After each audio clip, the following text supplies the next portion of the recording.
అమరావతిని రాజధానిగా పెట్టుకుని మన దేశంలోనే కాకుండా ప్రపంచంలో కొన్ని ప్రాంతాలను పరిపాలించాడు. అమరావతి పేరునంగానే అమృతంగా ఉంటుంది.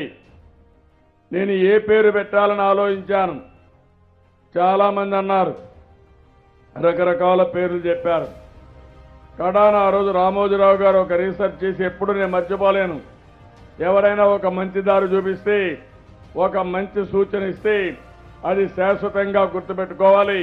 ఆ రోజు ఈనాడు రామోజీరావు గారు మీరు ఒకసారి పరిశీలించండి, అమరావతి పేరు బాగుంటుందని పంపిస్తే నేను అందరిని అడిగాను.